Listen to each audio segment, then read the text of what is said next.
বন্যা পরিস্থিতির সবশেষ খবর জানাতে এই মুহূর্তে সিলেটের যোগীগঞ্জে আছেন সহকর্মী ইকরামুল কবির। সরাসরি যাচ্ছি তার কাছে।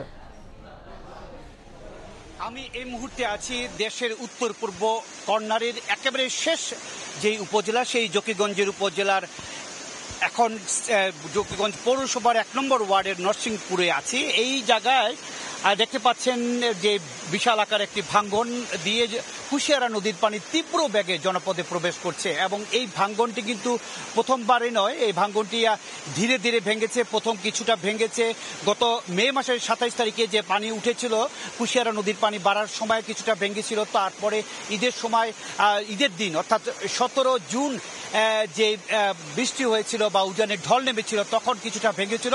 পরবর্তীতে গতকালকে আবারও তীব্র স্রোতে বা কুশিয়ারা নদীর পানি যখন বেড়ে যায় তখন এই অবস্থা হয়েছে এবং এই এখন দেখতে পাচ্ছেন যে এই অবস্থার কোন অবস্থায় গিয়ে বলা যাচ্ছে না। এই ভাঙ্গন দিয়ে 12টা গ্রাম, আশেপাশে 12টা গ্রামের ঘরবাড়ি সব চূর্ণ বিচূর্ণ করে ফেলছে এবং এই পৌরসভার যেই এলাকা, সেই এলাকার পানিটা কিন্তু পৌরসভার এই এলাকা থাকছে না। বিভিন্ন ইউনিয়ন এই পর্যন্ত কুশিয়ারা নদীর ভাঙ্গনের ফলে, এই যে আমরা যেখানে দাঁড়িয়ে আছি কুশিয়ারা নদীর বাঁধে, এরকম বাঁধে ছোট বড় 5টি জায়গায় ভাঙ্গন দেখা দিয়েছে এবং ভাঙ্গন ভেঙে পানি প্রবেশ করছে। ফলে এই যোগীগঞ্জের 5টি ইউনিয়নের প্রায় 85টি গ্রাম পানিতে তলিয়ে গেছে এবং লাখ লাখ মানুষ পানিবন্দী হয়ে পড়েছে।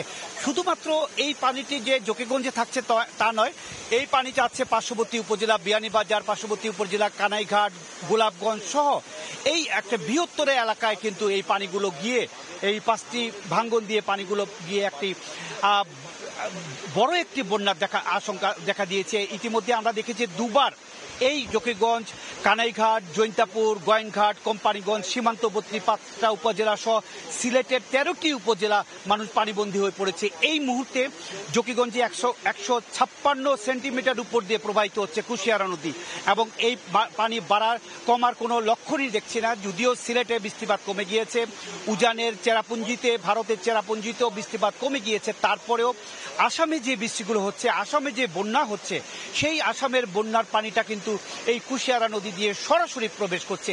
বরাক এই যোগীগঞ্জের অমরশীতে, অর্থাৎ যোগীগঞ্জের শেষ পয়েন্টে অমরশীত নদী যেখানে পয়েন্ট আছে, সেই জায়গায় বরাক নদী, সুরমা এবং কুশিয়ারা এই দুটি ভাগে বিভক্ত হয়ে দেশে প্রবেশ করেছে এবং এই পানিগুলো সরাসরি মেঘনা অববাহিকা যাওয়ার কথা কিন্তু না গিয়ে এই জনপদে প্রবেশ করছে। এখানকার মানুষ খুব শঙ্কিত অবস্থায় আছে। এই এলাকার মানুষ রাত দিন না ঘুমিয়ে চিন্তিত আছে, কারণ যে তীব্র বেগে পানি প্রবেশ করছে, নতুন নতুন এলাকা প্লাবিত করছে, নতুন নতুন ইউনিয়নের নতুন নতুন গ্রাম প্লাবিত করছে। সবকিছু মিলে বলা যায় একটি বিপর্যস্ত অবস্থার মধ্যে আছেন যোগীগঞ্জ এলাকার মানুষ। যোগীগঞ্জের এই বিপর্যয়ের জন্য পানি উন্নয়ন বোর্ডকে এলাকাবাসী বারবার অনুরোধ করেছিল। এই এলাকার যখন ছোট করে ভাঙ্গন দেখা দিয়েছিল তখন এলাকাবাসী বালুর বস্তা দিয়ে বিভিন্নভাবে এটি প্রতিরোধ করার চেষ্টা করেছিল, সংস্কার করার চেষ্টা করেছিল। পানি উন্নয়ন বোর্ডকে তারা বারবার অনুরোধ করেছিল, কিন্তু পানি উন্নয়ন বোর্ড এই বাঁধটি নির্মাণের কোনো উদ্যোগ না নেওয়ার ফল যেটি হয়েছে তা আমরা স্বচক্ষে দেখতে পাচ্ছি। মোটামুটি এই ছিল কুশিয়ারা নদীর তীব্র স্রোতে কুশিয়ারা নদীর যে 4-5টি জায়গায় ভাঙ্গন দিয়ে তীব্র বেগে পানির জনপদে প্রবেশ করছে তার সবশেষ খবর।